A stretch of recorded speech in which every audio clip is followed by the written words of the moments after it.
What is up, my friends? It is Monday, it is the late night agenda, and I hope that you are all well. I see from the chat that there's a 28-minute hat-trick for Cole Palmer to put Chelsea 3-0 up against Everton. Fair play. We're going to be talking tonight about the latest on Ruben Amorim. We're going to be asking, which player is it that Bayern Leverkusen have said they will probably sell? And of course, we're going to go through what the hell we can do to transform our season. So, my friends, I hope that you're all in good spirits. Well, as good as can be, because let's be honest, yesterday was a weird old day, wasn't it? Of course, we had our own loss to Palace, and then we've seen Arsenal lose to Aston Villa. I still don't know how I feel about that result, by the way. I know I should be feeling better, seeing that Arsenal lost, but it makes me a bit more frustrated, I guess, that we didn't do our job beforehand, because we could have been in a very good position, but what's that phrase about spilt milk? I don't know. So look, loads to go through, and again, let you guys lead the chat. Whatever subject you want me to talk about, I am here. Of course, today is the anniversary of the Hillsborough disaster. We cannot forget that as well. So it's only right that we open the stream by passing along our love, best wishes, condolences, our thoughts, our prayers, and everything else to the families and those affected by the Hillsborough disaster. I seen Carl put a super chat in earlier on about the 97. Very kind of you, Carl. And yes, that is, of course, on all of our thoughts today. Before we get stuck into anything, we do have to acknowledge the day that's in it. Musiala and Tony, please, said Aquila. The only club I'd actually seen recently linked to Manchester, or to Tony, was Manchester United. See, I kind of let the cat out of the bag there. And I don't know if he's going to go there or not, but there have been some murmurings that United are looking fondly at the idea of Tony coming to Old Trafford. They do need a striker. I don't know if they have Ivan Toney money, but I guess we'll find that out in the summertime. Palmer is better than Szoboszlai, and I'm a Liverpool fan. So? What do you want, a pat in the back? Palmer's better than Szoboszlai, and that just means you're not backing your own players, dude. It's nothing to be bragging about. I don't really care either. Very weird attitude, like, to just look down at your nose at your own players. Who cares? He's a Chelsea player. I bet you if you ask both of them what league position they'd rather be in right now, or what club's going in the right direction, they'd most likely say to you that they'd rather be at Liverpool. But I'm backing Dom. I think Dom is going to come good. It's just weird. Like, some people just are so negative about our own squad. I don't get it. Right. Arsenal will get Tony, in my opinion, said Carl. I think that's last summer, though, mate. I don't know if that will... look, Arsenal do need a striker. They do. But if I'm Arsenal, I don't know if I'm spending the money on Ivan Toney, because he's not like 21 or 22. I'd probably look a little bit further afield for better value. No denying, Ivan Toney could go into any Premier League club and do numbers. The lad's a top-notch striker, no doubt about that. I don't know about a perfect fit for Arsenal, though. I think an Ollie Watkins would probably be a better fit for Arsenal, in my humble opinion, but I hope they don't get either of them, because, of course, I don't want Arsenal progressing. Hey Craig, what do you think about Szoboszlai's drop in performances? It is a concern, of course. I'm not going to sit here and say that I'm delighted with how Szoboszlai has performed lately. I haven't. I don't know the reason for it, though. There's more than him that we need to be concerned about right now. I think we just need to be overall concerned about how we've dropped off, you know. And I say dropped off, but I think it's fair to say as well, maybe we've just been getting away with it for a little while, and the chickens have come home to roost. But yeah, look, Dom needs to book up his ideas. What confuses a lot of us is how tired he looks. I can't find the explanation for that, why he's looking so exhausted early in games. Craig, I've started my own channel today, as you've inspired me to do so. Well in, congratulations, Liverpool profit, and best of luck to you with the channel. I hope it brings you much enjoyment. I think Tony would be class, plus he's a Liverpool fan, so I reckon he would play with heart and determination. Well, he's that type of player, Trevor. You know, one thing I'd never label at Ivan Toney is that he isn't a hard worker. He works his socks off for his team, and I guess any team that brought in Ivan Toney would be getting a very hard working player, no doubt about it. Salah money for Wirtz, him and Dom, sexy footy, said Harry Klein. Well, look, let's talk about the situation at Bayer Leverkusen at the minute. Firstly, of course, congratulations to them on winning the Bundesliga yesterday. That's how you go and win a league title. 5-0 home victory. Hat-trick from Florian Wirtz. But Fabrizio Romano posted earlier on, quoting, I think, Dario AS, who is the Spanish outlet, And Fabrizio Romano has a quote from Bayern CEO, and it says, every year we need to sell one big player to find budgets for new signings. So we will sell one player. We're planning to sign 2 or 3 players with that amount of money. So who do we think is the player they will sell? The biggest star they have is probably Florian Wirtz. Now, again, I'm not trying to say to you Liverpool are signing Florian Wirtz. I have no idea. But with Ruben Amorim most likely coming in, the idea of looking to bring in somebody of that mould, of that ilk, I think most of us would agree it probably would be the right type of player to be looking at. Now, whether we have Florian Wirtz money or not, that remains to be seen. And also, we don't even know for definite if Florian Wirtz is going to be the player that Bayer Leverkusen look to sell. Maybe they sell Frimpong, maybe they sell somebody else, but they are admitting that they're going to be selling somebody to fund some transfers, so I guess we're trying to figure out who that player will be. Craig, wouldn't you love it if City got hit with a points deduction in the final game week? Honestly, I've spoken about City at length and ad nauseum, but I don't know what to expect from any potential punishment. I've said that all the way through. And I'm not going to go into a City rant here, by the way, so don't worry about that. I don't know what to expect. I don't even know when the case is going to be heard. That's the part that a lot of us are confused about, why the need for secrecy from the Premier League around that one. But look, when we get news, we'll get news. Salah is starting to wind me up. Has his head been turned? Said Carl. Carl, you're not allowed to say that. You're not allowed to be critical of Salah, mate. Did you not get the memo? It doesn't matter if he's not playing well or not. You're not allowed. No, in all honesty though, mate, I wouldn't... Look, I'd never say that Salah's head was being turned, because I wouldn't accuse any footballer of not giving their all for a team. So I've no doubts that Mohamed Salah is trying his best. But I also agree with you that he's not been at it. He hasn't been. But there's one culprit this season that really has a lot to answer for with regards to misses, and we'll go through the exact numbers in a little bit, and that's Darwin Núñez. His numbers, the chances that he's missed are shocking. But, Salah was supposed to be Mr. Reliable for us, our talisman, and he hasn't looked the same since returning from the AFCON / his injury. So, yeah. And look, we did a poll last night, mate, where we asked, do you think Liverpool will look to sell Mohamed Salah, or would you sell Mohamed Salah? And it was overwhelmingly yes. Craig, even if by some miracle we come back against Atalanta, Leverkusen are going to have fun with us in the final. No, they wouldn't. I say this openly and honestly, we beat Leverkusen. I would have no hesitations. We would beat Leverkusen if we played them. That's my opinion, but we probably won't get to find that out, because we made a mess of the first leg against Atalanta. So, let's start off with that, actually. Let's start off with the first poll tonight. I'm going to ask you guys, do you hold any hope for Thursday? Because if there is one club that can do it, it's us. But are we just dreaming here? Or is there a potential for us to go out there on Thursday and shock Europe?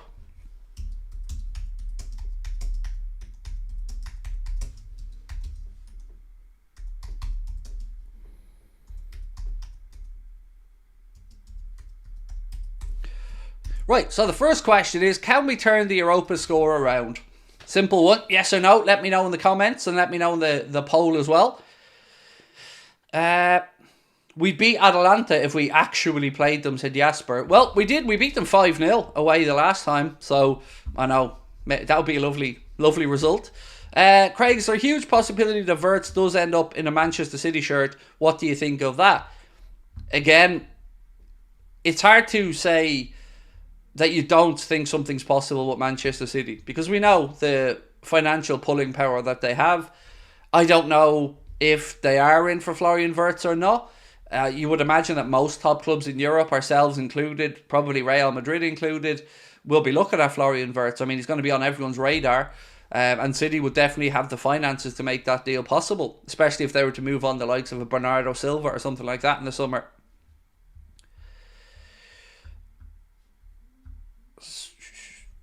Ollie Watkins to Liverpool, get it done with the Salah money, said Jack Tipple. So I remember speaking with Darren McAnthony, the Peterborough chairman, who, when he had Tony and Ollie Watkins at Peterborough, and even back then he was saying that he thinks Liverpool should look at Ollie Watkins. To be fair to Dara, he's been saying that for quite a few years now. I just don't think it's going to be possible to get him out of Aston Villa, especially if they qualify for the Champions League next season, which, after that impressive result at the Emirates yesterday, they probably will. And so, yeah, I don't think, unfortunately, we'll be able to get him out of there. And I actually don't know if we're interested or not either, to be honest. It's a difficult one to figure out what we're going to do on the market. Big Man said, I'm the biggest Salah fan on this planet, and that Palace game was the last straw for me. He needs to be sold. So, I try to be respectful all the time when I speak about the Salah situation, Big Man, and I think we always have to acknowledge what Salah has done at the football club. But I think we also have to acknowledge that he's fallen away a bit. And I don't know the reason. I don't know if he's still feeling something from the injury. I don't know if he's mentally, physically fatigued. I don't know if Father Time has caught up with him. But I do know that it's very concerning that the drop-off is happening at the business end of the season. And I agree with you. I think it is the time to move Mohamed Salah on in the summer. A lot of people will feel that we're being reactionary here. I just think business sense-wise, it's the right thing to do. And, looking at the Leverkusen situation, freeing up that amount of money could do a lot of help to a new manager coming in. But while we're talking about the strikers, I did say to you guys that I had some numbers. And I want to give credit to this. It comes from the Under Pressure podcast. So credit where it's due.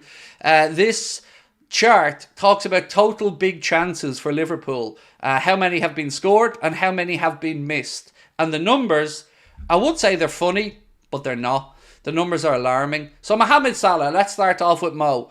His is pretty 50-50. He's had 15 big chances scored and 15 big chances missed. And look, 1 in 2 I'd be sound with as an average overall.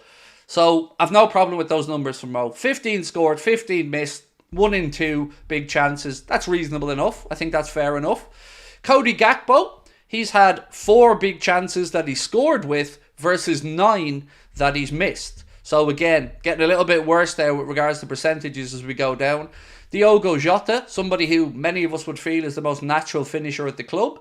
Diogo has had 7 big chances that he scored this season. And again, like Mohamed Salah, an equal amount, 7 big chances that he's missed.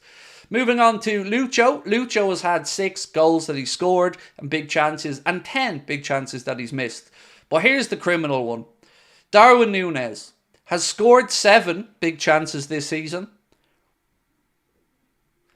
And he's missed 32 big chances. Scored 7, missed 32. More than 400%. About 450 odd percent, if my maths is correct. So Salah, 15-15. Gakpo, 4 scored, 9 missed. Diogo, 7 scored, 7 missed. Diaz, 6 scored, 10 missed. Darwin, 7 scored, 32 missed. Now, no matter what we want to say, and I'm a Darwin fan, they are horrific numbers. They are numbers that you cannot have confidence in. With Darwin, I mean. The rest of the numbers, again, with Salah and Diogo, I've no problem with a 50-50 average. I think that's absolutely fine. Gakpo can do better. Diaz, not great, but not too bad. But those Darwin, they're shocking, those numbers. Spider Sith said, love the channel, mate. What would be your 3 signings? I'll come back to that in 1 minute, my friend. Just want to get through this segment. Thoughts on moving Salah to number 10, Craig? I've seen a lot of people saying to convert him into a 10 now. He's getting old. Sell him. I'm just going to keep saying that, mate. Sell him. And what happens between now and the end of the season, I've no issues if Salah gets put central. I said to you guys yesterday, I thought he was having to do a lot of work just to get into attacking areas against Crystal Palace. He looked very wide at times and he was having to play his way in towards the penalty area. So I've no issues if you're going to move him central for the rest of the campaign. Again, looking at his proficiency in front of goal, no problem with that. I would have no issues as well moving Lucho over to the right hand side, putting Mo central, maybe putting Diogo left or Darwin left. So I've no problems with it. To go back to Spider Sith, 3 signings I'd make in an ideal world. Inacio for the left side of centre back. For a number 10, I'd love Wirtz, but I don't see it being realistic for us with the amount of clubs who'll be chasing after him and the financial power of some of them clubs. After that, who else would I like? I'd like us to bring in a defensive midfielder. I've only really come around to this over the past week or two. Not that I don't think Endo is very good, but I think we need more competition, a younger, hungrier player. That could be Stefan Bajcetic, but again, after the season he's had, I don't want to bank on that. So I think a number 6, a number 10, and a left-sided centre-back are probably the 3 that I would say we need to look at. Hugo Larsson from Bundesliga said Maurer. I don't know much about. Grimaldo's too old, Harry. Why would we bring in Grimaldo when we've got Andy Robertson? I don't get it. Grimaldo's like 28 or 29 as well, I think, if not older. Maurer said same CDM Hugo Larsson. The only we had been linked with the guy from Sporting, but I can't remember his name off the top of my head. Hulmand, is it? Is that his name? I'd seen an article the other day, we spoke about it, linking us to Inacio Diamonde and Hulmand from Sporting, but I was wondering if you see my email or Insta message about me wanting to be part of the top of the league team. I only seen it today, mate.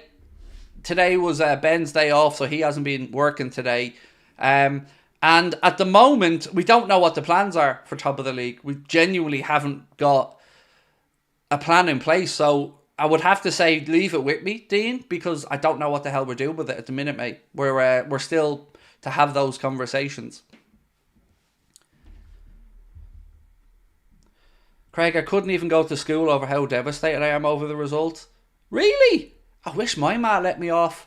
God almighty, I can only imagine my mother if I turned around to her and said, Mum, I don't want to go to school because, well, firstly, she'd be going, Craig, I'm dead. Why are you talking to a dead person? But other than that, she would have clipped me around the ear, mate, and said, get up and get into that school. There's not a chance. Opinions on Tsimikas. Where's the rest of that question? Not a fan of your opinion on Salah. I don't give a shite. What you care about my opinion on Salah, Luke? It's a fact that he's dropped off. I don't think you'll find anybody who says differently, mate. And my opinion on Tsimikas is probably going to annoy you because it's the same as on Salah. I'd sell him. Do you remember, by the way, I want to call people out on this. I remember a certain somebody mocking me about 3 or 4 months ago when I first spoke about the idea of selling Mohamed Salah. A certain non-Manchester United fan saying, oh, imagine saying sell Salah. And now all of a sudden everybody is coming around to the idea of selling Salah. So I'll take all your I'm sorry for doubting you, Craigs, at any point. But the writing was on the wall. He has not looked the same player. And if anybody believes he does, I think you're just being delusional to yourself. He doesn't look anywhere near the same player. And his performances as of late have been getting worse and worse. Ace and Tino, gift 5 Anfield Agenda memberships. Thank you, mate. Really kind of you. Appreciate that. Good evening, Craig. How are you, Todd? Lovely to see you in, my friend.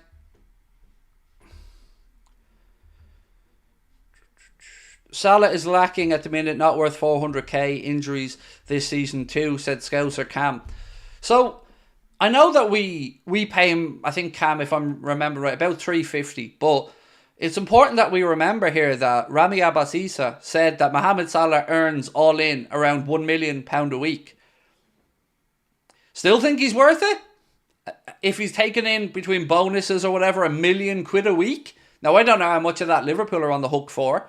And maybe some of those are sponsorship revenues, I don't know. But I certainly know one thing. We're not getting 350 grand a week out of Mohamed Salah at the minute.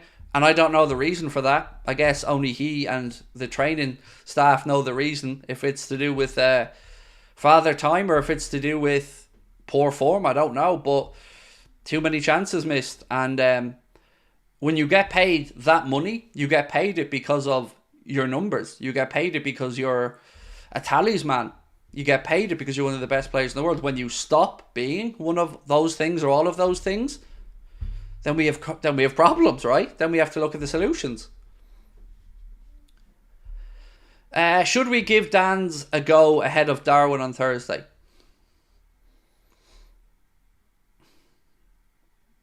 No, I don't think so. I love the idea of giving Dan's a run out at times, but maybe I'm deluded here. But I've not given up on the idea of maybe, just maybe, we can turn this around on Thursday. And I don't like putting young players like Dan's in those high pressure moments where it may potentially stunt their confidence or their development, because, you know, you see the goal he scored for the under-21s against United. You see the goal he scored in the Cup for us. He's in a good vein of form at the minute, and I wouldn't want to dent that confidence if he was part of a team that, let's say, capitulated over in Italy or something. So, tough one. I get where you're coming from, and definitely exciting times ahead for him, but I don't know if I'd be throwing him in away against Atalanta in the Europa League. He's still putting up numbers. Salah? No, he's not. I mean, stop. Stop it, Ryan. He's not. What numbers is he putting up? Tell me since he's come back from the AFCON, mate, what numbers he's putting up. I'll wait.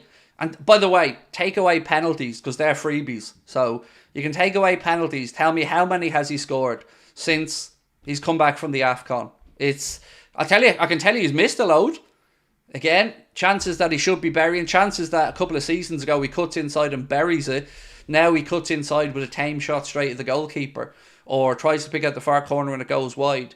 It's a long time since we've seen Mohamed Salah slalom through a defence like he did against Manchester City, like he did against Spurs back in the day. These days, Mohamed Salah's goals are a lot different, and if you take away penalties, I don't think you're going to see great numbers this season. He's been great with regards to assists, though. I will give him that. He's stepped up that side of his game. I think his passing has gotten better as he's gotten older. Yeah, there are things I think he's improved on. I'm not sitting here saying he's absolutely fallen off a cliff on every metric. Physically, I don't think he's as strong. I don't think he's as fast. I don't think he's as proficient in front of goal. But there are counterbalances, like I said. I think he's brilliant with assists. I think he's great at providing the right pass in the right moment to his teammates. But yeah. What's your view on loaning out Ben Doak? I don't know what the best thing to do for Ben Doak would be. Yeah, I really don't know. I mean, I can see where you're coming from with a loan. Wouldn't be the worst idea in the world, but I would imagine a lot of the players will be given an opportunity to be looked at by the new manager over the summer. And on that, actually, while we're speaking about opportunities, Lewis Steele put out a post today, and he said Tyler Morton and Fabio Carvalho will likely be given the chance to impress the new manager in pre-season. And I've no issues with that at all, but I don't know if Tyler Morton is going to make it at Liverpool in the position that he'd have to play. I do think, though, Tyler Morton will have a decent career in the Premier League or the top of the Championship, but can he really come in and make a difference at Liverpool? I mean, I'd love if he could. I'd love to be wrong on this, of course. He's already a Liverpool player. He's on loan at Hull. Carvalho, understandably, he's going to be looked at in the summer. I don't know if he gets an opportunity under the next manager or if he goes out somewhere else, but I think both of them have had a pretty good spell on loan at Hull. Certainly, Carvalho's only gone in there for the second half of the campaign, but Tyler Morton's been doing quite well. Asen Tino said, I would rather sell Salah now than a year too late. If the Saudis are willing to go to 100, take it and run, how about Zubamendi for Liverpool? So I like Zubamendi. We were linked with Zubamendi a while ago. The only problem I have now is, like, speaking about wingers, I just find difficult to do with regards to, you know, we've been linked to Nico Williams, we've been linked to Bakayoko. I don't know if we're going to use them in a new system. So, but as a player, I like Zubamendi. Yeah, so no issues with that. And your first point there about Salah is probably my point in a nutshell. It's always better to sell somebody a year too early than a year too late. Always. And I think now I'm seeing enough personally that I do think that tipping point is there and that we've seen the best of them. And that's a question that I've asked myself about a few players over the years. And it's a simple thing. Have we seen the best of this player? And I think in this case, the answer is yes. And also, it's 100 million quid we're probably looking at, which is not an insignificant amount of money.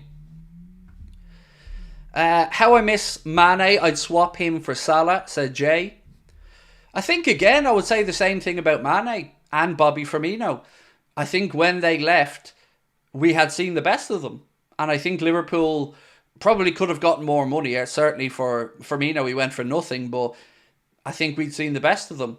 It's if you can be clever, and I'm sure that Michael Edwards, Richard Hughes will have the numbers via Will Spearman and everybody else to back up a potential decline in performance, then it is the right time to sell.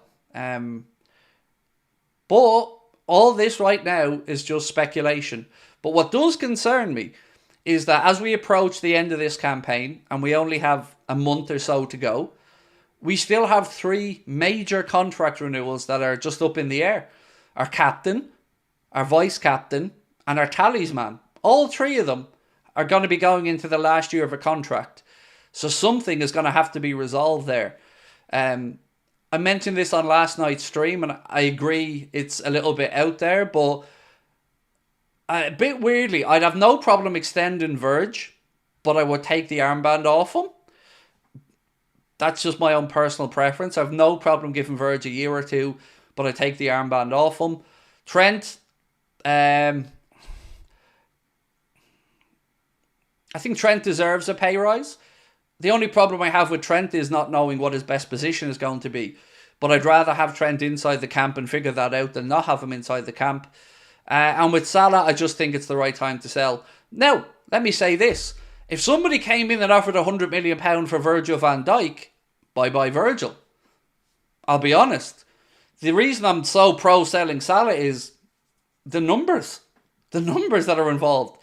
If there was an offer on the table for £100 million for Virgil van Dijk, I'd be like, time to go, Virgil.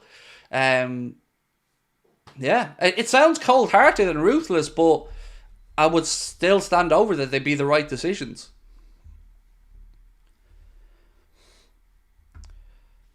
Salah could score a hat-trick on Thursday and then everything will be okay.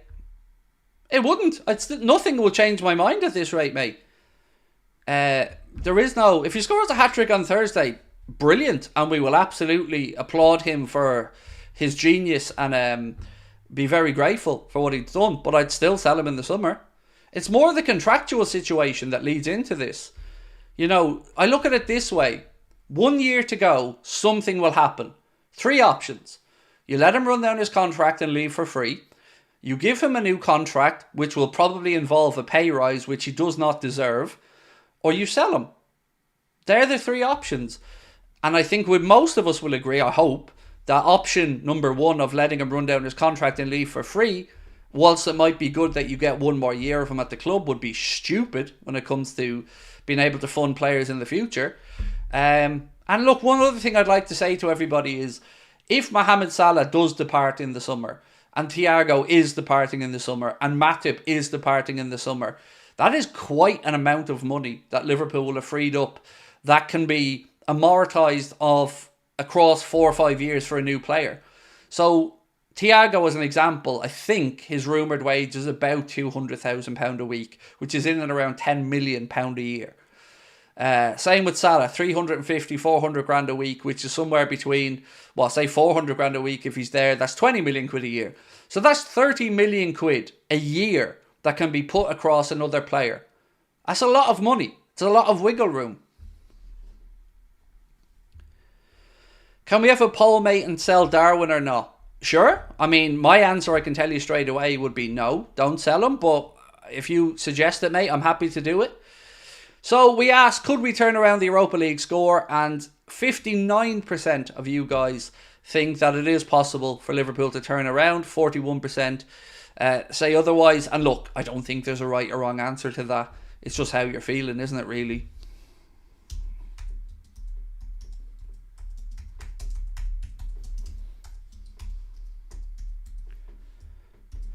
Right. Should we sell Darwin? As requested, that's the next poll. I'm going to say my one is no. I wouldn't sell Darwin yet. But I'm not going to lecture anybody who feels like they've seen enough and they're frustrated. I understand it. I totally get where you're coming from. Craig, would you take Osimhen if it meant we sell Núñez? Nope. I'd rather Ivan Toney than Victor Osimhen, to be honest with you. I don't know if Victor Osimhen is ever going to be prolific in a top league. You know, Napoli were a one-season wonder by the looks of it. He's a good player, don't get me wrong. I just don't think he's worth the money that would be asked. Nick said, 100 million, we can buy 2 or 3 good players. Craig, I hope you're wrong about Salah. Hopefully only bad form. Kong de Bong, I hope I'm wrong about Salah. 100%. Nothing would make me happier than see that man bang in 10 or 15 goals between now and the end of the season and look like the superstar that he has been, and for it to be one of the easiest decisions in the world for the club to want to put a new deal in front of him. I just don't think it's going to happen. But if he did have a great end to the campaign and look energised, hungry, fit and sharp, then it's a far more difficult conversation. Boniface I like the idea of.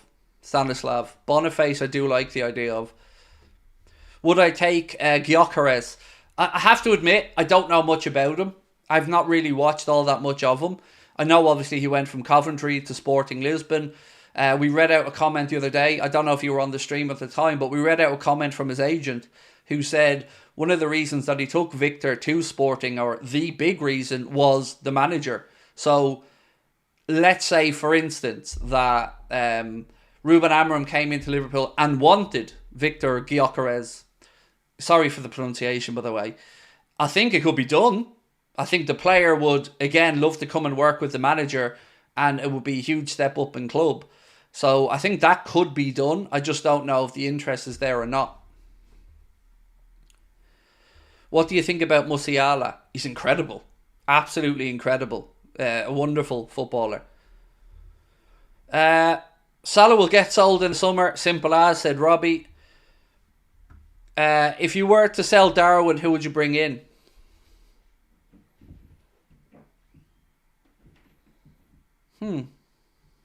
Don't know. Honestly, I'm not even going to come up with it. I don't know at this moment in time.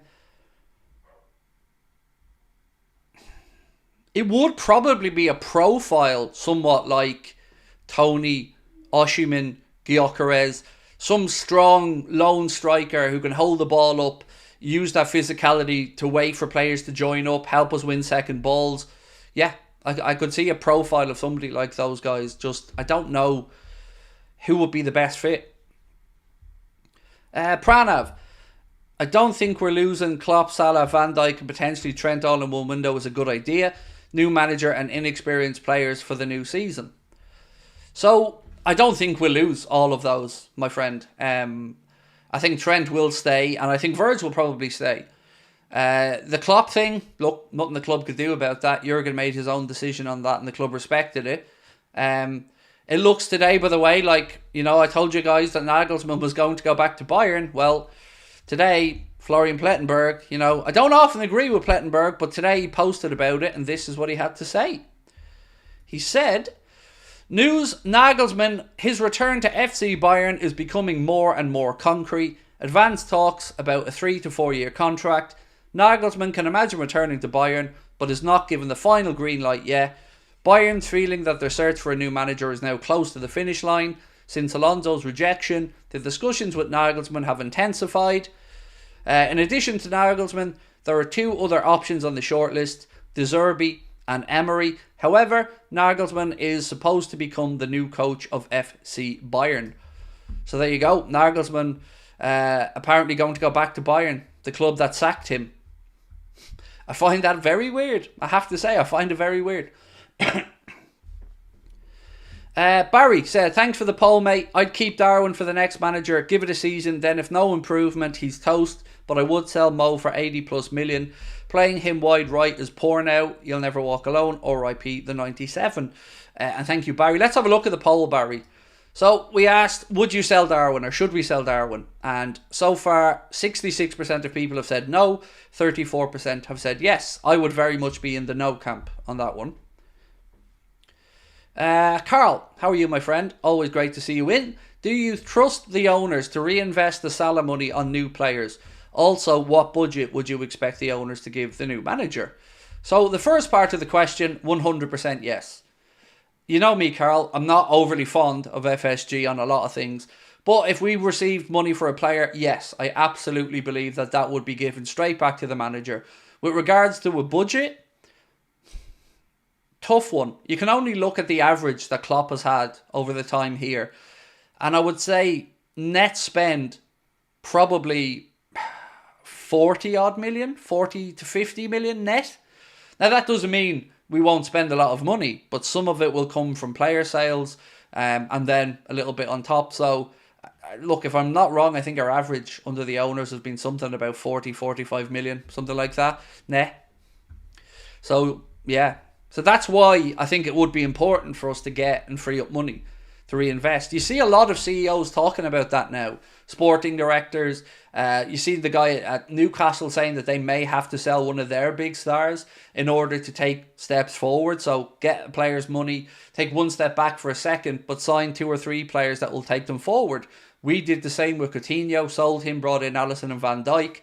Leverkusen speaking about doing the exact same thing, cashing in on one of the big players and reinvesting that money. So that's kind of the ecosystem of football these days. Now, there's a very valid argument to say, should a club the size of Liverpool be in that type of situation where we need to rely on sales?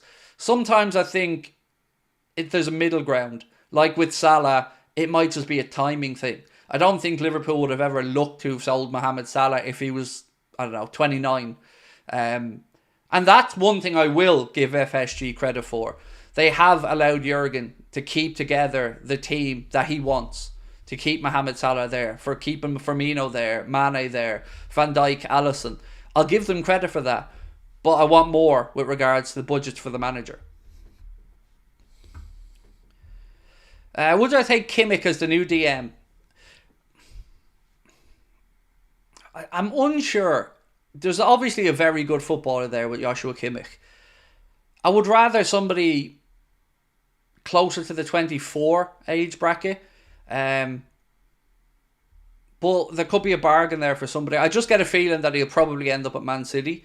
My guess would be Man City move on Calvin Phillips, use that money, bring in Joshua Kimmich. There's that connection with Guardiola there from their time at Bayern. Mo could always drop back into midfield. See, that would be crazy. Because then you're taking away his best attributes, the reason why we gave him this contract. He's not a playmaker. He's got a decent passing range, but he's not press resistant. I can't see him in our midfield. I couldn't see it personally. Joshua, who would be your player of the season so far? Ooh, good question. It's always hard not to have recency bias with these things. Ironically, probably Verge. Over the course of the season, and I think Verge and Canade have a lot to answer for since we were knocked out of the FA Cup. From that period to now, I think the two of them have a lot to answer for. But up until that, statistically as well, I think Virgil has been better than he was last year and probably our most consistent performer. You know, there are other players like McAllister who've had great spells. Bradley had a great spell. But I think consistently I'd probably edge Virgil van Dijk. What is the Ruben news? No problem. Let me get to it. I'd nearly forgotten the Ruben stuff, to be honest with you. So, we'll start off with what came up earlier on from Pedro Sepulveda. Now, I want to put this out there. I know people have different opinions on Pedro Sepulveda. We all have journalists. We like, dislike, believe, don't believe. I don't really have favourites. I just tried to see which ones I think are closest to the way I'm thinking. And Pedro Sepulveda has said, Ruben Amorim is the only name on Liverpool's table to become the next coach.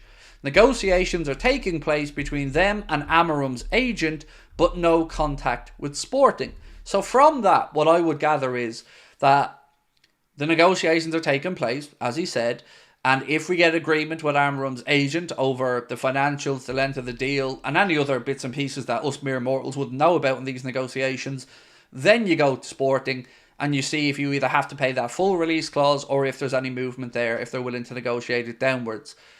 Once you get past the part with him and his agent, I think it's going to be a walk in the park. That's the difficult part. Because if the manager wants to commit, the manager wants to come, we know there's a release clause there that can be paid. On top of this, if we keep going, Amorim's been speaking again, and he was asked, was he quizzed by any of his players about his future, and he said, I didn't say anything to the players. When it was mentioned that I had an agreement with Liverpool, I felt a need to talk, but I left that part for the press conference. So again, I'm going to remind you what he said. He said, I haven't held any conversations with Liverpool or negotiated anything with Liverpool. And he hasn't, but his agent has. And that's the part I think a lot of people were forgetting when they were willing to jump on that Amorim said he's not coming. No, he didn't. Amorim was very careful with the words that he used, and he said that he hadn't spoken. So, as Pedro Sepulveda have said, he is the only one right now that Liverpool are looking at, because he's the one, and he will be the one. There's been some talk about Niko Kovac in the media over the past 24 or 48 hours. That story stems from the Daily Mail. He is available at the minute. He's without a club, but I don't think Niko Kovac is going to be good enough to come into Liverpool Football Club. But I've no doubt that he would probably have been on a list that Liverpool looked at initially. So for me, it's going to be Amorim. I don't know when to expect an announcement, but I do think all signs are pointing in the direction that it's Amorim. And now look at it across the board. Bayern look like they've got their next manager sorted out. I don't know what's going on at Barcelona, but they've dropped out of the race for Amorim. Chelsea, nobody's going to choose to go to Chelsea at the minute. They're a bit of a Jekyll and Hyde club. And Manchester United look like, well, it's looking Graham Potterish at the minute from the latest I've seen there. Get Alan Varela as the DM. We've scouted him a lot as well. So, is he the guy from Porto, if I'm not mistaken, Pranav? Because we were linked to a player from Porto the other day. I mentioned it on a stream. I don't think I have my notes still on that. But we were linked to a Porto player the other day. And thank you for your super chat. Craig, do you think we'll ever sign a £100 million player? Yes, I do. We tried to with Moise Caicedo. Obviously, it didn't work out, but yeah, I think we would. I guess the real question there, though, is would we ever sign a £100 million player without a sale? And I think that's probably the trick in this question. Don't know the answer to that one. So if we sold Mo and some other players that had big money, maybe we'd spend big money, but I don't know. Get Angelo Stiller as a new CDM, one under the radar, said Coca Vogel. This is why I love our streams, by the way. I get educated on loads of players by people who know a lot more about the up-and-coming talent in Europe than I do. So I appreciate your input, dude. Thank you. I'm going to try to remember to check him out, but I don't know anything about him at the moment. Brian, always popping in to put a smile on our face. Quick pop in to say hello to all, and with a $100 super chat. Absolute legend, as always, Brian. Thank you. Yeah, thank you, mate. You're very kind. And again, as I said, Sabrina just got home a few minutes ago, Brian. She says, thank you for the earphones that you sent across as well. They arrived safe and sound today. What's this from Mark? So, Harry Klein put in a super chat that I think I may have missed. Can Elliott be the Salah replacement? He suits Ruben's system. Will Jota start over Nunes due to the Portuguese connection? Well, the Portuguese connection would sort of extend to Darwin as well, because I think Portuguese and Spanish are close enough, so I think there might be a connection there that Amorim could probably communicate with him better than Jurgen. Linder speaks fluent Spanish, though, I think, so he's probably doing a lot of the tactical stuff with Darwin. Can Salah play, or can Elliott play? Yes, he can.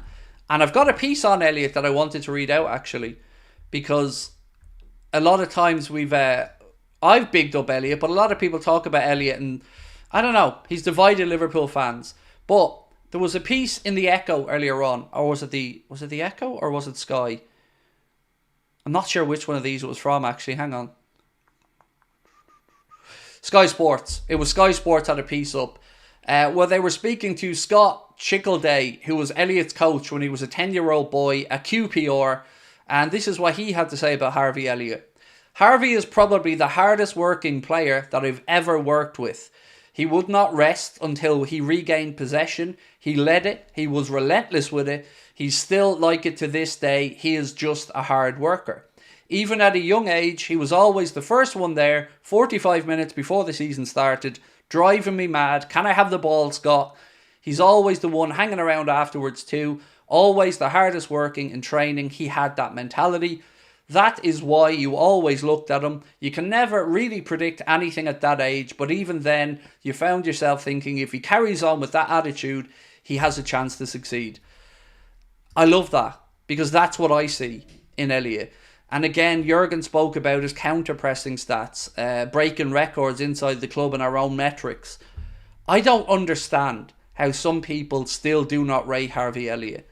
And it is a really divisive thing amongst our fans. People seem to be one or the other. There's very few in the middle. I think he's incredibly good. And I think, yes, he could do anything. He could be our Phil Foden. I think he just needs more opportunities. And I think we need to remember, he's still a young man.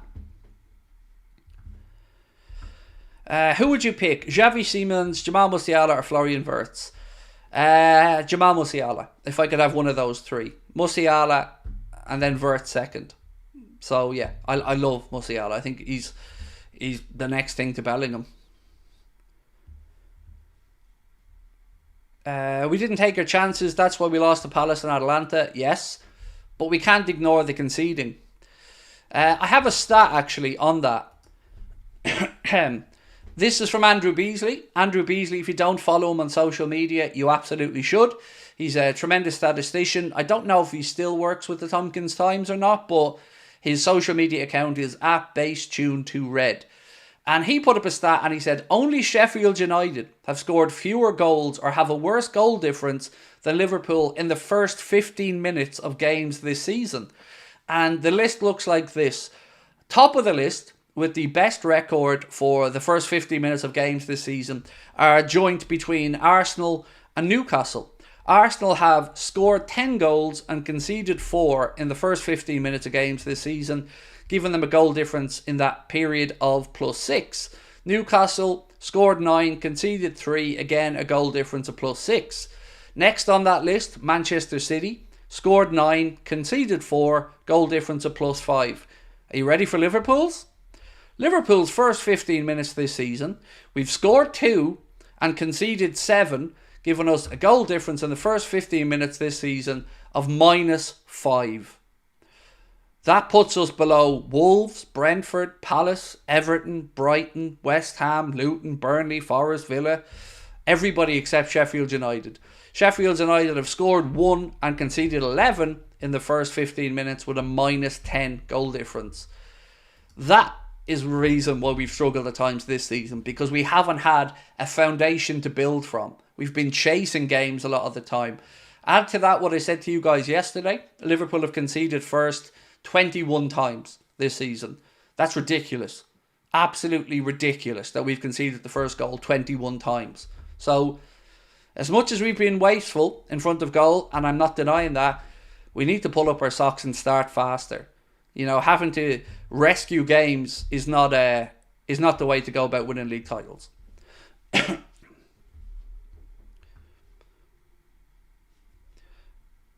Listen all the time from Kansas City. Thank you, Max. Love the show.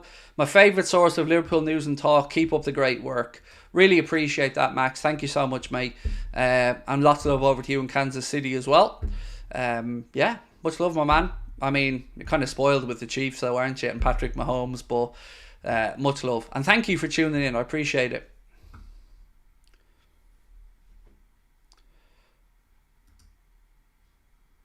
Who's your favourite Liverpool player during Klopp's time at Liverpool? Firmino. Yeah, definitely. I'm an unapologetic Bobby Firmino fanboy. Yeah, I've got a Bobby Firmino painting in my living room. He was my favourite. Alisson, I've loved as well. Salah, I know people don't think so, but I've absolutely loved having Salah at the club. But I think Firmino's been the one for me. Who's your favourite NFL team? I don't know if I have one yet. I've kind of humming and hawing around. Like, at the moment, I'm still learning. I'm three years or so into watching NFL now. Not really. Probably the Texans. And I know that that's a weird one because a lot of people go, not the Cowboys, not the Texans, probably. The Texans or the Packers would probably be the two that, if I had to pick one, those two would probably be the ones I I would see myself edging towards.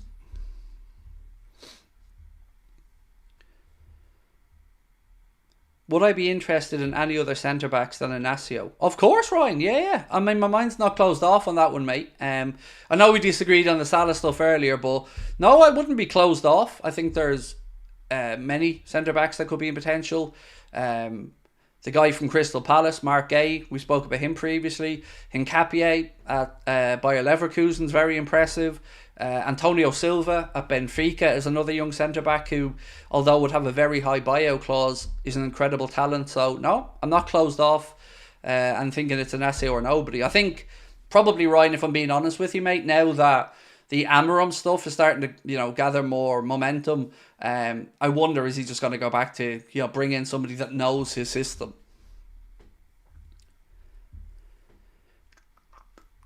Would I swap Darwin for Isak? I'm not sure. I do like Isak, and he certainly had a very good spell recently. I'm not sure, though. I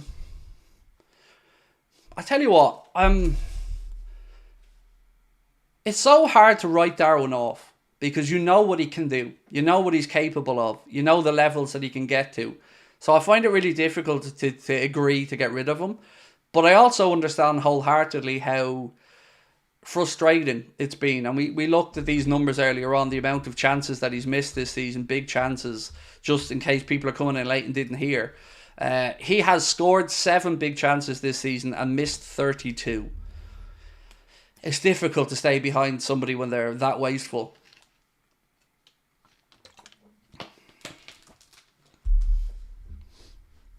Craig, what's the most memorable moment in the Klopp era? It's got to be the Barcelona comeback. Barcelona comeback, the Dortmund comeback, the game against Everton where Origi scored. The Darwin had his own great moment as well, that 2-1 victory over Newcastle away from home when we were down to 10 men. Thankfully, we've got lots and lots of options to look at for best moments.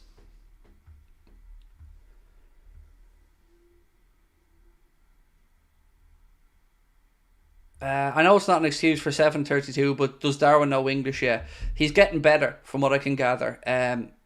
He's able to hold a conversation in English now.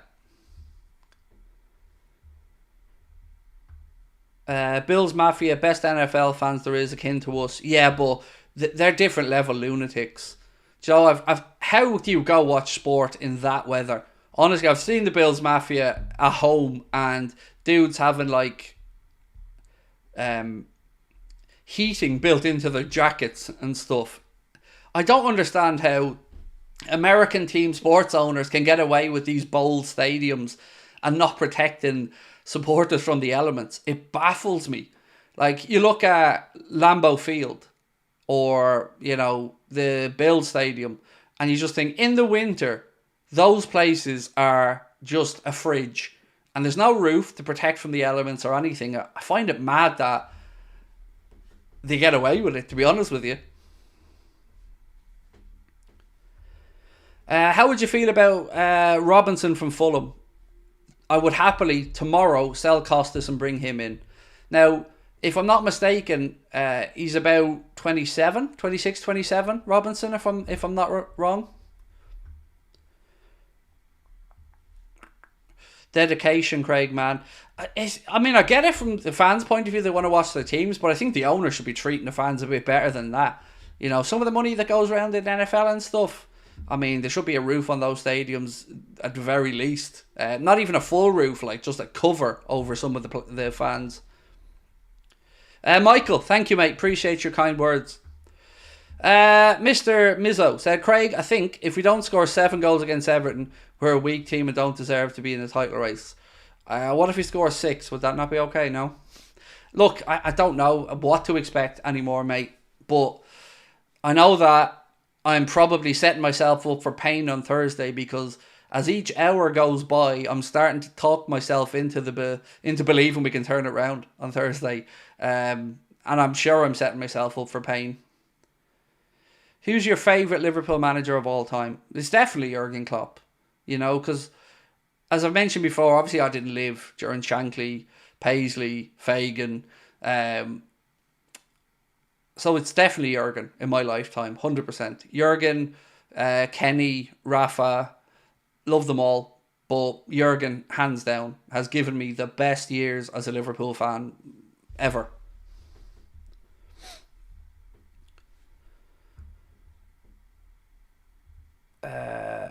Robinson is less technically proficient than Costas. I would disagree. I don't know what you mean by technically proficient, but Costas can't defend. He jumps out ahead of players. He's too rash. I don't like his tracking back. I don't think he's quick enough. He gets caught upfield too often for my liking. And I think Robinson in a wing back position, I just think he's got... Well, to be fair, Costas isn't exactly lacking in energy. I just don't rate him. I can't really put my finger on it. I asked myself the same question. Could I see him overtaken or being the new left back after Andy Robertson? And the answer has always been no. But keep an eye on Luke Chambers, though. We do have somebody at the club who is very highly thought of. What are your thoughts on Watkins? That he's easy to like. And I mean that in a complimentary way. You know, speaks very well, comes across very well, works very hard, always looking to improve. I think he's found the manager that is able to get the best out of him. He's a nice guy, Ollie Watkins, and I think it's great to see him doing so well this season. He's got an incredible manager there, though, Unai Emery, working with him as well. Do you think Van Dijk can recover this poor streak of games? Yes, I do. Look, Van Dijk can't do it all on his own. And Van Dijk overall this season has certainly been more good than bad. But I just don't see leadership with Van Dijk. Maybe I'm wrong. I just don't see it. I don't see leadership. But he needs help from those around him. Canade hasn't exactly been pulling up trees recently. Kwanzaa's still a young centre-back with a lot to learn as well. So, yeah, absolutely, I think Verge can turn it around a bit. In a back three, maybe that'll help him out a little bit. But what I want us to stop doing as well is just being so slow in possession. Like when I was watching him and Canade play 5-10 yard passes square to each other yesterday repeatedly, with not one of them looking to carry the ball forward or break a line or pick out a forward pass until Verge tries to hit those diags that sometimes work, sometimes go over hit. It was infuriating yesterday because it looked like we'd no urgency.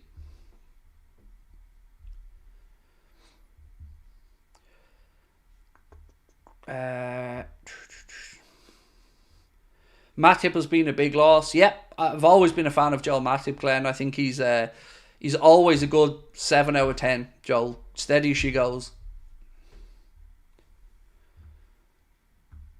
We don't need centre-backs. We have ample. That's just not true. Reece Williams is nowhere near good enough. Reece Williams wasn't even breaking into Aberdeen's team. And I'm supposed to sit here and listen to you with a straight face tell me that he's good enough for Liverpool. Nat Phillips, again, honest centre-back, hard-working, just not good enough. Sepp van den Berg, I don't know the answer to that one yet. He's had an impressive spell at Mainz, and I'm sure he'll be looked at in the summer. But we do need centre-backs, 100%. We're losing Matip. Phillips will probably go. Williams will go. And if we're going to play three at the back, we absolutely need at least two. Do you think Henderson was a better captain than VVD? Yes, I do. 100%. On many levels. I think Henderson was a better motivator. I think Henderson was more in the referee's face. I do. Look, I despised how he left the club. But he was a great captain. I'm not saying he was the greatest player that played for the club because Van Dijk is head and shoulders above Henderson as a player. But as a leader, I never had any qualms about Jordan Henderson having the captain's armband at Liverpool. None. I thought he was a great captain.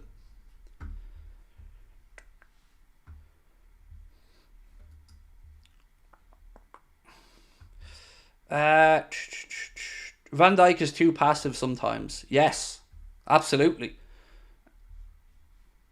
I would give Alisson the captain's armband, said Yusuf. I can see why, Yusuf. I think, I could absolutely understand why. On a personal preference, I prefer it as an outfield player. Somebody that's closer towards the action in the game and can have little conversations with their players. But I could see it from a leadership perspective.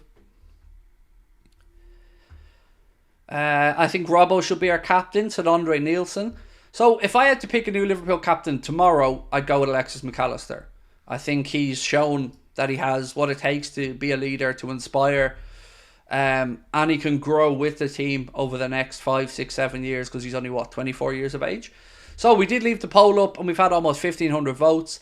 65% of you guys said no, you would not sell Darwin Núñez. 35% said they would.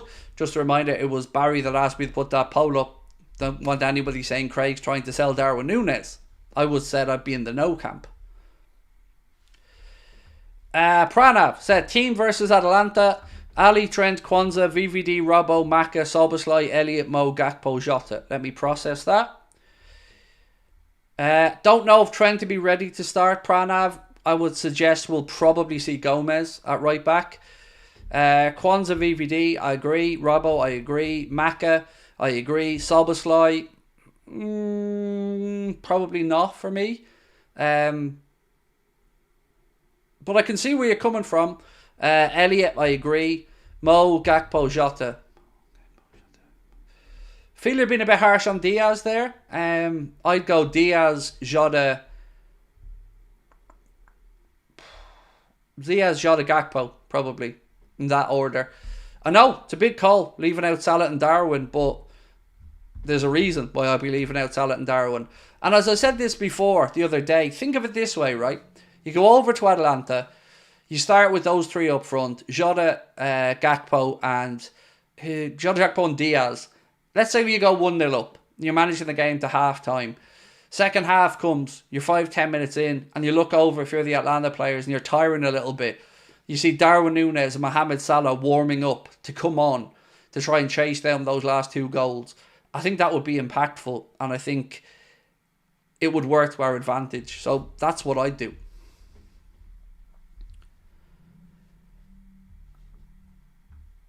Would you cancel the parade at the end of the season? Yes, I would. Unless one of the 2 big ones is one Glen, I would. Look, do I think Jurgen deserves to be celebrated? Of course, 100%. But I can't escape the feeling that a parade with a Carabao Cup feels a bit tin pot. It does. I would much rather there was a big event put on down on the pier or in one of the parks or something, and a stage was built and Klopp was there and the players came in and we all celebrated Jurgen. But parading around on a bus just feels a bit... It feels a bit tin pot unless you're holding a Premier League or a European Cup over the side of that bus. So yeah, I understand the want to celebrate Jurgen. He deserves it. I just don't think if the season peters out this way that that's the right way to do it.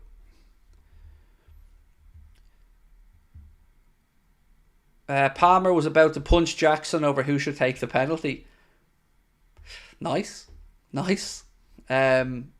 I always find those weird because surely the players know who's supposed to take the penalty, and surely the coach can just shout over and say who's supposed to take it.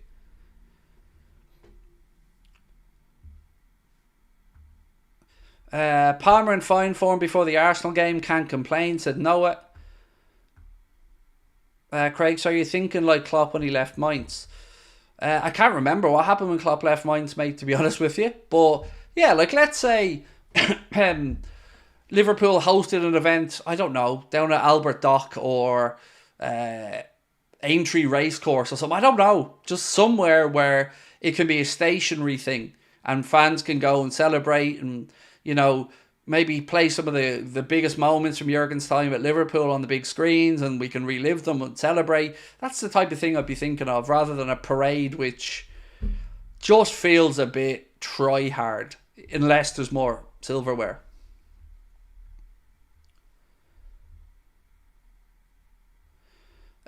Yusuf said, we can't fumble the bag. The lads in Klopp have shot themselves in the leg. I hope they know it's now or never against Atalanta. I'm really hoping for something, mate. And as I said earlier on, I think I'm setting myself up for hurt, but I am really hoping for something, a miracle to happen on Thursday. And the first goal in this game is going to be so important. We cannot concede the first goal. We have to start the game fast. Another little bit, by the way, from Lewis Steele, who said Liverpool would likely not stand in the way of Kevin Kelleher this summer should he choose to pursue a number one position, with Nottingham Forest retaining an interest. So I've noticed a similarity in language to a lot of Lewis Steele's posts, and a lot of them have the words likely in them. So this one says obviously Liverpool would likely not stand in Kelleher's way. Another one around Tyler Morton and Fabio Carvalho, see if you can spot the similarity. Tyler Morton and Fabio Carvalho will likely be given the chance to impress the new manager in pre-season, from Lewis Steele. See where I'm going with that? There's a lot of likelies, because if it doesn't happen, then you get to go, well, I said it was likely. I didn't say it was nailed on. It's such a broad opinion that I don't really put any weight behind it. You know, either go out on a limb and say you have information, or you don't. Like, I could have said that. I could have made that up and just said, I think we'll likely give Carvalho a chance. But I wouldn't expect it quoted in the newspapers. I'd settle for just a better performance on Thursday, said LFC Cal. Yeah, but then we'd still be thinking, what if? You know? So, I have to say, I watched back, obviously, Match of the Day last night, and when you see the sheer amount of chances that we missed yesterday against Palace, it's astounding that we didn't score in that game. Like, you watch that back and you just think, how did one of them not go in? Now, I know Palace had their own chances as well, and Andy Robertson made an incredible goal line clearance. But I think it was Mateta who just dinked the ball past Alisson, and Robbo brilliantly got back and cleared it off the line. Then there was the one Mateta missed as well, where Alisson saved him point blank range. So Palace had their own chances, but my God, some of those misses. Even watching them back on Match of the Day, I wanted to punch the wall. The Salah one, the Jota one, just thinking, how? The Darwin one. Like, how on earth did not one of those three go in? It's mind-boggling. And that's before we got into the brilliant save from Dean Henderson in the first half from Lucho.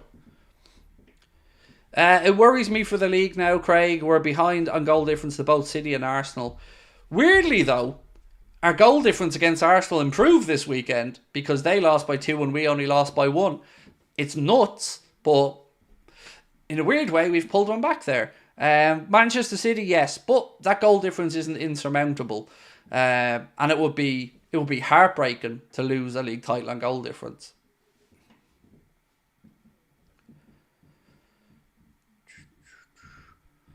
Do you think we revive this season if we win on Thursday? Definitely. Like, if you win on Thursday and go through, it gives us at least the knowledge that something's there to play for. And what it would give us as well is 3 more games potentially with Jurgen. One of the reasons I was most angry about that Atalanta defeat was, of course, we lost 3-0 at home, but it also potentially robbed us of 3 games with Jurgen. Because now we know we've got 6 league games to go. But if we get through against Atalanta, we could have another 3 in the Europa League. So, yeah, for loads of reasons, I want us to go through. If you could choose one game to be guaranteed a 5-0 win for the rest of the season, which game would it be? Without any hesitation, Thursday. Because that does it. That puts us into the semi-final. And I'd back us in the semi-final against Benfica or Marseille. And then you're in Dublin, and that's the perfect night. That's the opportunity for Jurgen to go out. That would be his last game as Liverpool manager. So yeah, 100% 5-0, turn around Thursday. That would be the answer. Academy players are the best. We've got some great academy players coming through. No argument there. Swap Neil, no argument. Brilliant to see them coming through, and it's always...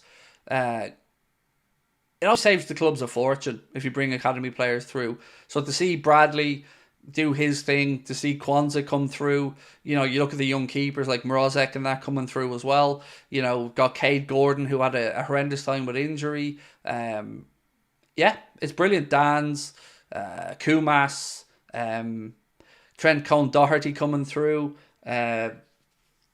Muzialowski. Just lots to be excited about. Uh, but you lot would have to play Leverkusen in the final. You say that like it's a daunting task. I wouldn't be scared of playing Leverkusen one bit, mate. You know, what Leverkusen have done this season is incredible and fair play to them. And I'm sure they're absolutely flying with confidence. But they've got life and death a few times as well, like us. And it took them to right at the end of the game to break down West Ham. So they hold no fear from me, mate. You know, if they go on to win the Europa League, fair play to them and they'll be deserving of it. But they're Leverkusen, you know. I'm not scared of them. I'm not going to sit here and say I'm scared to watch a team with Granit Xhaka in the centre of the park and a former Celtic player as their wing back. No, I think we beat them. But then again, I would say that because I'm a Liverpool fan.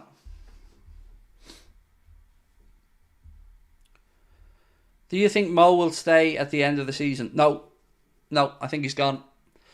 I don't know for a fact that he's gone, but you asked, do I think? And my opinion is that he'll be sold. Thursday will be 5-2 to Liverpool, then extra time and penalties. It's the Liverpool way. Imagine we did that and lost on penalties. Imagine the heartbreak if you get it back, dragged that to penalties and lost. Oh my God. But imagine you won. Then, you know, that would equally be amazing. What are your Champions League second leg predictions? I think Man City beat Real Madrid 3-1. I think the Arsenal game goes all the way to penalties. I can see a score draw over in Munich as well. I think Atletico will probably edge out Borussia Dortmund. But you never know, there's only one goal there. Dortmund did pull one back before the end. And the other quarter-final, who am I forgetting about here in the other quarter-final? Who am I forgetting about in the other quarter-final in the Champions League? So we've done... Arsenal. Who am I forgetting about? Barca PSG, there you go. Yeah, Barca win that, I think. You know, if they can go over there and beat them 3-2 in their own gaff, yeah, I think Barca probably see it through, which absolutely astounds me, by the way, that Barcelona team could be in a Champions League semi-final, because it's one of the more average Barcelona teams over the last 10 or 15 years, but fair play to them, you know, full credit to them. They've managed to hang on in there. They're second currently in La Liga as well, although Real Madrid look like they'll canter to the league title there. But I can't see PSG turning that around, because PSG just aren't a team. You know, they're individuals. And I think that's what will cost them.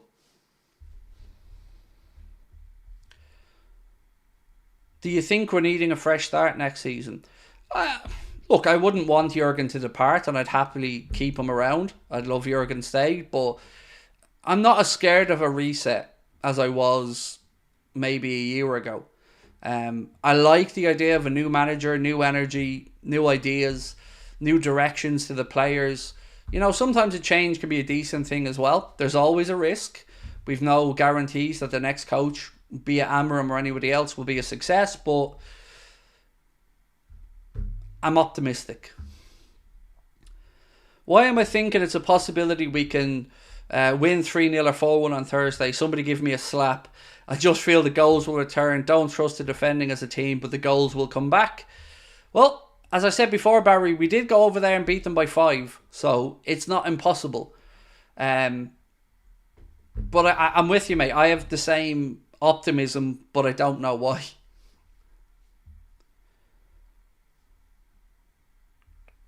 We won the Champions League in 2005 with an average team. Yes, absolutely. But that average team still had Steven Gerrard and Xabi Alonso. So as average as you think they were, they still had Steven Gerrard and Xabi Alonso. So, you know, wasn't exactly a group of nobodies. But that AC Milan team was ridiculous. You know, you look back at that team sheet and who was on the bench, and it's just a murderer's row. It's just ridiculous how good that AC Milan team was on paper. Probably one of the scariously assembled teams in club football. Like, it was ridiculous. We'd no right to win that game. Do you think we can sign some quality players next season? Absolutely. Absolutely. I'm excited. You know, we've got good academy products coming through. I like what we did last summer. I like the refresh we've done. I think we've got a lot more to come from Szoboszlai. McAllister's starting to show his worth.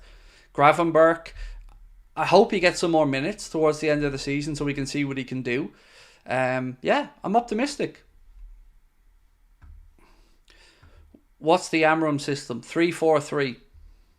3-4-3. There's loads of videos, by the way, to have a quick look at if you want to get more detailed information. I actually have one up on the channel called Everything You Need to Know About Ruben Amorim. But yeah, 3-4-3. Great to see the League of Ireland growing and growing. 100%. Absolutely. I love that it was moved to a summer league, Glenn. Yeah, it is good to see it going from strength to strength. Good to see some new stadiums being either built or redeveloped as well. Starting front three for Thursday, I would go, I think I said this earlier on, Gakpo left, Jota centre, Diaz right, and I'd drop Salah and Darwin for the start, and I'd bring them off the bench. Would you go all out to win on Thursday if it meant giving up on the Prem this season? If we win. So if we won on Thursday, I mean, no, I don't want to give up on anything. You know, I know it's daunting looking at the league table now and seeing, oh no, City have gone ahead of us. And then you look at their fixtures and you think, you know, they've got a handy enough run. But I wouldn't give up on it. We're odds against to win anything else at the moment, you know, and it's going to take something drastic. But as they say in poker, once you've got a chip in a chair, you never know. You got to just keep doing your own thing and see how the cards fall.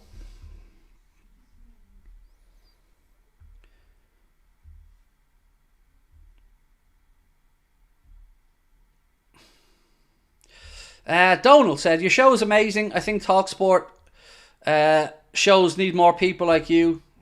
Honest, to the point. Is the new manager signed? No, he's not signed, but it's looking very, very likely. The thing I can say that stood out to me from today was that Ruben Amorim's the only name on Liverpool's list to be the next coach. That's a post from Pedro Sepulveda, or a quote from Pedro Sepulveda, and I agree, I think it's right. With regards to TalkSport, I've often wondered what would happen. Not TalkSport in general, but if somebody came in with an offer and said a radio show. I turned down a radio job a few years ago, but I often wonder if, let's say, News Talk came in or something and wanted to bring me on board, would I do it? I don't know the answer. I think there's two jobs that would make me take a chance on them. Be in sport, going over to take over and do some work for Be in Sport over in Doha would be fun. Or going over to the States to work for ESPN, NBCSN, one of those. You know, I'd love to live and work in America. That's been a dream of mine since I've been a teenager. But I love what I do, you know. I love what I do. And the channel's growing and growing. People are, you know, the views are going up month on month. Look, I'm so grateful to everybody for their support. And I like to think, like you've said, mate, I am straight talking. I am honest. You won't always agree with me. That's okay. But I really appreciate you thinking of me in such a kind way like that. Thank you. How's tickets going for the Dublin gig? They're not selling as well as the Belfast ones. Not that they're not selling. They're doing okay. Belfast show is looking like it could be a sellout, which would be cool. We may have to go up, see how it goes over the next few weeks, but there's a possibility we may go to the bigger room there. Dublin, it's going okay, but we haven't really done a big push on it or anything yet. I can't wait though, mate. I'm so excited. The idea of playing in the academy in Dublin and doing, you know, Belfast up at Limelight, I can't wait though. It's going to be amazing. And we've got a great musical act on the night as well. It's going to come along, sing all the songs, get us all pumped, and we're going to have fun. So look, if you haven't, tickets are on sale right now. You can scan the QR code or go to Ticketmaster. We're going to be in Belfast on the 31st of May at the Limelight, and we're going to be in the Academy in Dublin on the 2nd of June. The Belfast show is a Friday night. The Dublin show is a Sunday night, but it's a bank holiday weekend. And we're going to have an incredible, fun night. Honestly, I can't wait. What's the format of the shows? So there'll be about an hour, 45 minutes, an hour of live music to start off with. Then I'm going to come on and talk for probably about an hour on my own. Then I'll bring Connor up and we'll do probably 45 minutes. And then we'll get some more music at the end. We'll have a sing-song for 15, 20 minutes. And then we just go down, chat with people, take photos, say thank you for coming and have a conversation. So about 3.5, 4 hours in length in total from the time the doors open probably. But it's going to be fun. I can't wait. I'm so happy you've got the music sorted out because that was problematic for a while. Atalanta drew to Verona. That's not great. How much are the shows? Dublin is €25. Belfast is £20 sterling.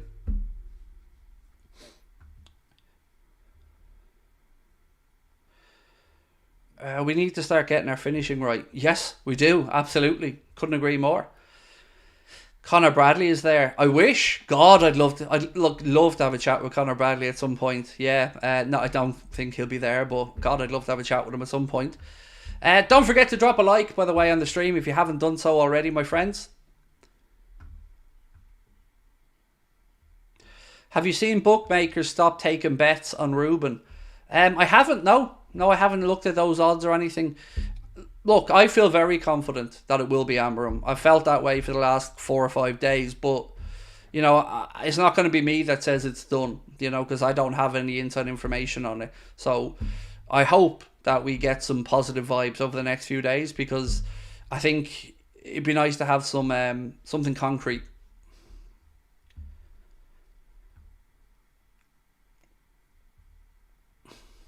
Any chance you could chat with Elliott through Manscaped? I don't know. Does Harvey Elliott do stuff with Manscaped? I don't know. God, I'd love to chat with Elliott as well. God. Honestly, they'd be probably the two of the top. I have 3 players at Liverpool currently I'd love to have a chat with. Andy Robertson, Conor Bradley and Harvey Elliott. They're 3 players I'd love to have a chat with. 6-0 Chelsea. Oh my days. Everton getting a whooping. A statue or stand after Jurgen, which one?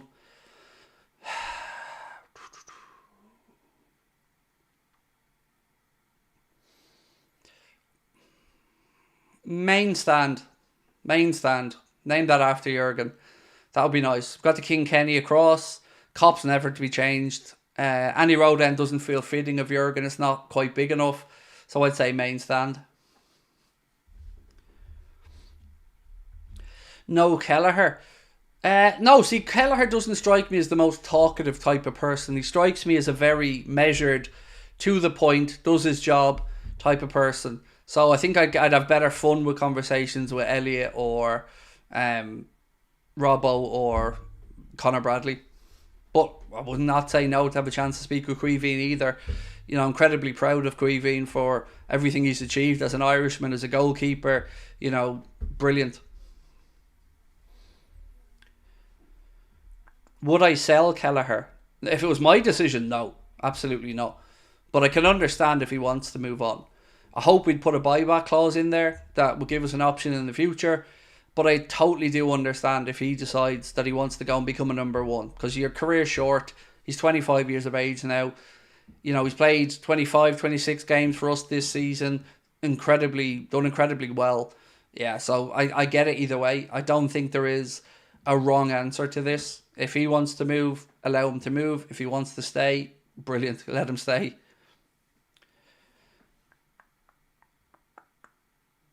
Get the England tickets up for sale, mate. Can't do it yet, mate. We need to make sure we focus on the 2 shows we've got first, and then the Cardiff and Liverpool shows will go on sale probably in the mid to latter part of May.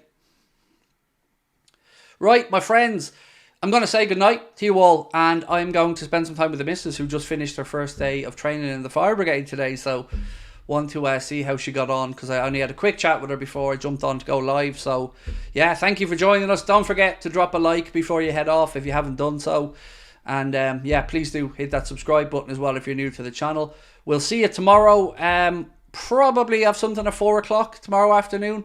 So keep an eye out for that one. I say probably, so if we're not live, don't be angry. But we'll also have the preview for the Atalanta game coming out tomorrow evening as well. So keep an eye on for that one. Have a good one. Talk to you soon. Thanks.